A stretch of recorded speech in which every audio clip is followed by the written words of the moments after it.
and welcome to Lake, a show about our beautiful city of Bellevue, Washington. I'm Michelle DeGrant, and I'm happy to host today's show and have you with us. We've got a packed episode for you where we'll visit Bellevue's new community court, celebrate 35 years of the Bellevue Youth Theatre, and get some important reminders to protect your home from frozen pipes this winter.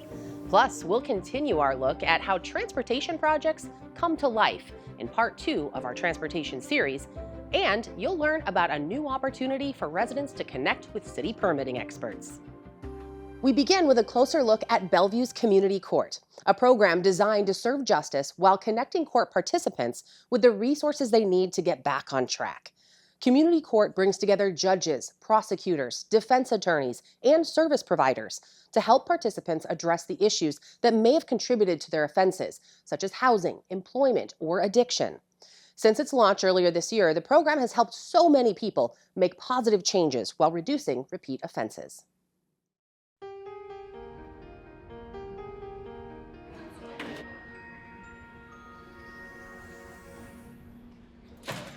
The Bellevue Community Court is truly a model program, one that represents what real justice, restoration, and second chances should look like. It's a program that goes beyond punishment to promote growth, understanding, and community healing. Community Court is a beautiful partnership between the City of Bellevue, the King County Library System, and King County District Court. It's an alternative court, and it seeks to solve problems and to assist people to hopefully overcome challenges, commit no further crimes, and make our community safer for all of us. In Community Court, we are making an individualized assessment of any participant charged with a lower-level misdemeanor nonviolent crime to determine what challenges that person may be facing in their lives that may have led them to commit the crime that they are charged with. Challenges such as substance use, mental health issues, chronic homelessness, chronic unemployment. The hope is to provide individuals with a path forward, to give them the skills and the resources and the support to meet some of those challenges and then hopefully not commit future crimes. A key part of this effort is the Community Resource Center right here in the library. It connects people to counseling, job search help, housing assistance, transportation, and other vital services. It's not only for court participants, it's open to everyone in the community, which makes this a hub for opportunity. But Community Court also holds people accountable in a very different way than traditional court. Each participant is required to engage in community service, which is at any nonprofit that they choose, or they can choose to work with our Bellevue Probation Department to perform supervised work in our public parks here in Bellevue. The clients that have come to us to do the work through program have gotten it done, within just a couple of days because it is routine and they have that option to go ahead and get it taken care of at the next available time. I did enter this program pretty lost. And just coming here every week, it really helped implement that structure and that routine towards something that was improving my life overall. And it really did instill hope that I can, make some really positive changes and to get to those goals that are realistic. And this really served as a pathway. The long-term hope is that the individuals who participate in Community Court will become productive members of our community, that they will no longer commit particular crimes, and that restores an individual's sense of self-worth and dignity. This experience has been nothing short of transformative, not only in helping me take accountability and rebuild, but in shaping me into a better, more aware, and more compassionate human being. You've given me tools to better myself and contribute positively to my community. Thank you for your guidance, your fairness, and your belief that people can change. at the end of the day, just being able to see a smile on someone's face because they have attained something that they, have not obtained before, and being able to provide those clients who are in need with access and connections makes the job worthwhile.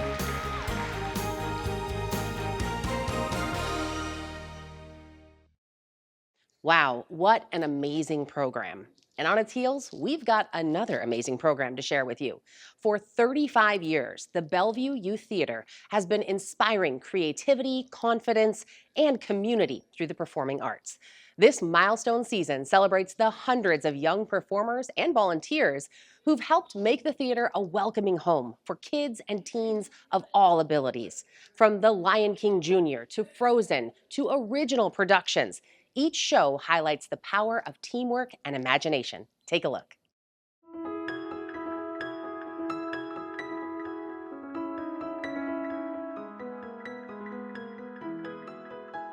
This year is our 35th anniversary season. We're calling it a season of legacy and legends, where we're bringing back some of our past favorites and staging some things we've always wanted to stage. The wonderful thing about Bellevue Youth Theatre is it's a place where everybody belongs and everybody has a role. And the skills that children are learning here, and even our adult participants, go far beyond the skills of theater. They are learning social emotional development, they're building community, they're building resiliency, empathy. The art of theater means that you're putting on somebody else's life story and telling it to an audience. And so the communal storytelling and the idea of learning about somebody who's different than you will change you no matter what. And so our goal is not to make the best actor, but to make the best community member. We have dozens of volunteer opportunities at BYT, whether you're interested in costumes, props, makeup, hair, if you're interested in behind the scenes with scenic lighting, costuming, sound design, lighting design, ushering, concessions, there's an opportunity for everything, and many people exceed their volunteer hours here because they just have so much fun.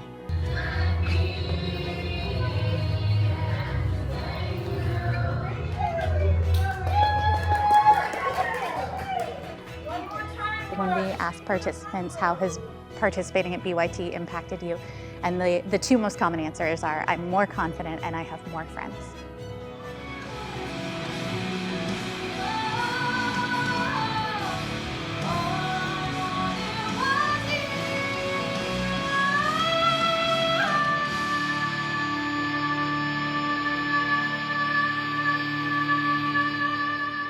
If you've never heard of the Bellevue Youth Theatre, I invite you to come and join us and see what our community is all about. We take 100% of the people who audition for us. Our community is incredibly diverse and robust.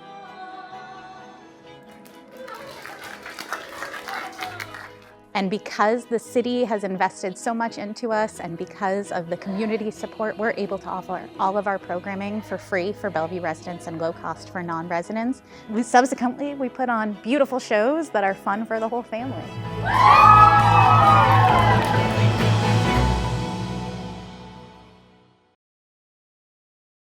If you'd like to learn more about the Bellevue Youth Theatre or find out how you or a family member can get involved, check out the link in the description box below. Well, you can see by my cozy outfit that temperatures are dropping, and that means it's time for a quick reminder about protecting your pipes this winter. Would you know what to do if your pipes froze? Or better yet, do you know the steps to take to ensure they don't freeze? Frozen pipes can lead to major water damage and expensive repairs, but our utilities department has you covered with this primer on how to help prevent this headache. When temperatures drop below freezing, your home's water pipes could be at risk. Frozen or broken pipes can cause costly damage, but a few simple steps can help you prevent problems before they start. First, make sure you know where your home's water main shutoff valve is located. It's usually in the basement, garage, or outside your foundation, often near the front faucet. To prevent pipes from freezing, insulate any pipes or faucets in unheated or exposed areas, like garages, crawl spaces, and attics. Disconnect and drain garden hoses and close garage doors if water lines run through them. Open kitchen and bathroom cabinets to let warm air circulate around indoor plumbing. Just remember to move any cleaning products out of the reach of children. When it's extremely cold, let a small trickle of water run from faucets connected to exposed pipes. That running water can be the difference between a working pipe and a frozen one. And keep your thermostat steady, day and night, to help prevent freezing. If you're leaving home, set your heat no lower than 55 degrees. If you'll be away or the property will be vacant for a while, make sure to winterize your plumbing. Turn off the main water valve and water heater, open faucets to drain pipes, and flush toilets to empty the tanks. If you turn on a faucet and only a trickle comes out, your pipes may be frozen. Try wrapping the pipe in rags and slowly pouring warm water over the rags until water starts flowing again. Never use an open flame or electric heater to thaw pipes. This can cause a fire or electric shock. After thawing, wrap the pipe in dry insulation to help prevent it from freezing again. If you are unable to locate the frozen area, or if the frozen area is not accessible, call a licensed plumber. If a pipe breaks, turn off the main shutoff valve right away to stop water loss and flooding. If you don't have a shutoff valve or it is broken, locate your water meter out by the street.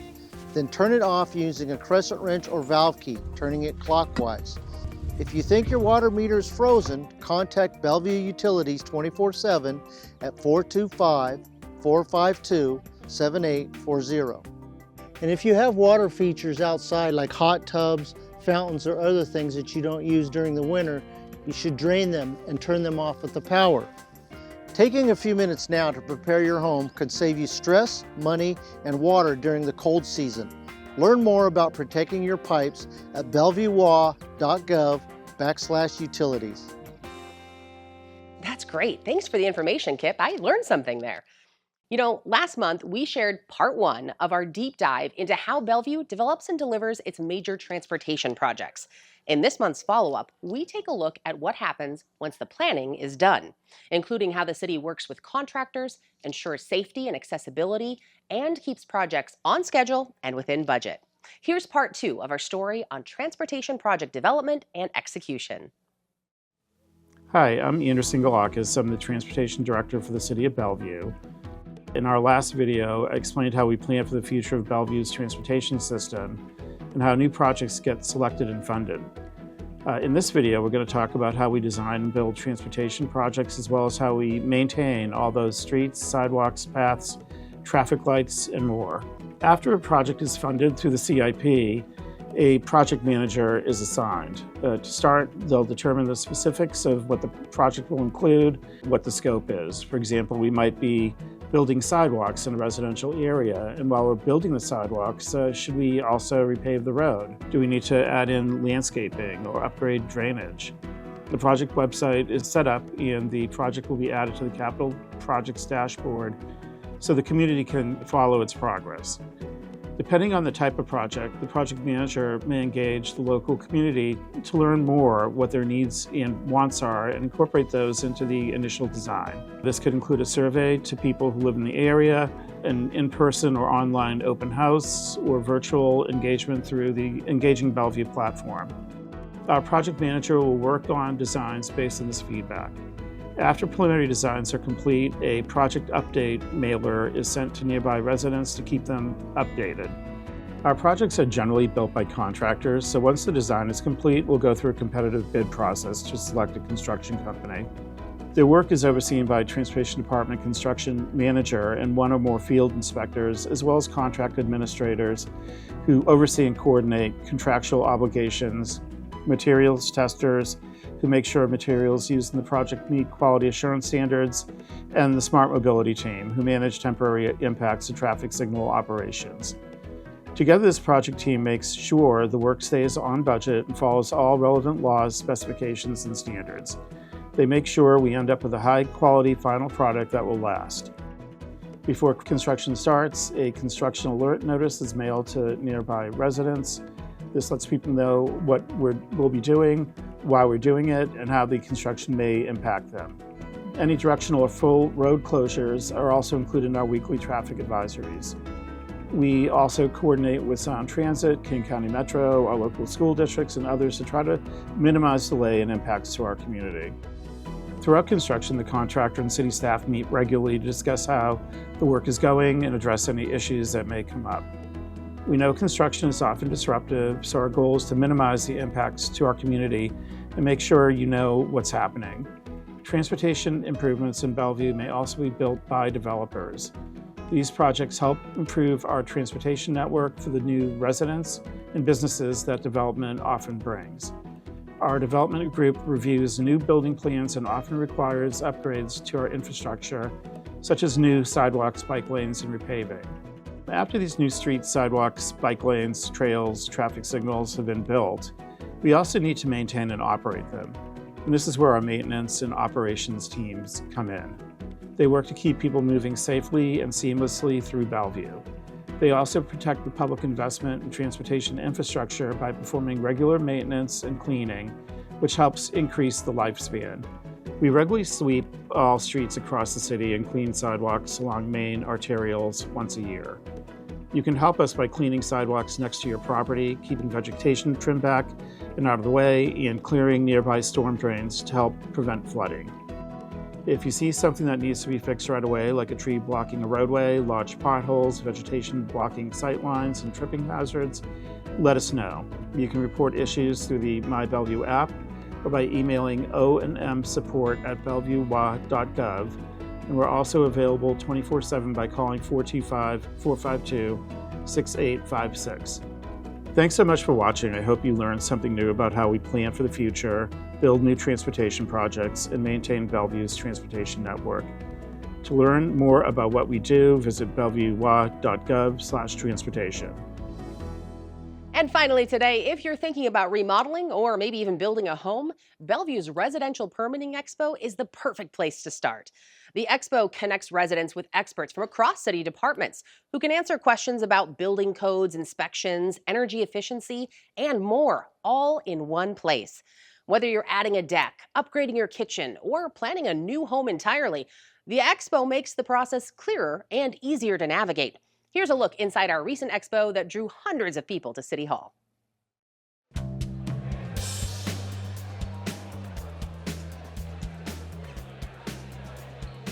I've been in Bellevue for 14 years now, and I'm here because I'm curious about what is the city doing in terms of helping people build more, and also to understand why certain codes are in place, what options you have. So it's really good for us to learn about these things. When I arrived here in Bellevue, we used to do what was called home shows. And with those home shows, we would go out and meet with the development community, and we would do coaching on single-family projects. And since COVID, things are not as visible. So this is my attempt to bring us back forward so that we are accessible to our clients, our single-family homeowners, to contractors, so that they can get an understanding of what our rules are and how to get through our permit process. In code compliance, a lot of times we deal with individuals that have never been through this process before. They want to do something such as building a new home, and people are just unaware of permits or when they're required. So that's what we're trying to do here today, is to educate the actual homeowners and members of the community. Right now, we're just thinking about remodeling, and we see a lot of new buildings in our neighborhood coming up. So I understand the zoning was changed, and this is a good place to come where you can come to any table and they can tell you what steps you need to take. And I appreciate it very much, because not every time we can look on a website and get to exact site, exact page that we need for our needs, for our questions. These types of events are actually really important because the city gives you information based off of the code and what's allowed, but they don't really look at the full picture, the lending risks, the market risks, the cost of all of it. And sometimes what you want to do may not be feasible. And I'm appreciative to be able to have the opportunity to speak to the Bellevue residents and let them decide what's best for them. What you see out here on the concourse is the line of business. We have representatives from fire, from building, from code compliance, from transportation, land use, building. And I'm just so appreciative of the response, and we're happy to help. Well, thank you so much for joining us today. We hope you learned something new and have a better sense of all the things happening here at the City of Bellevue. You can share your feedback or ask us questions anytime at btv@bellevuewa.gov. And subscribe to our YouTube channel for the latest video news and information from the city. I'm Michelle DeGrand. From all of us at Bellevue Television and the City of Bellevue, thank you for watching Lake to Lake, and we'll see you again soon.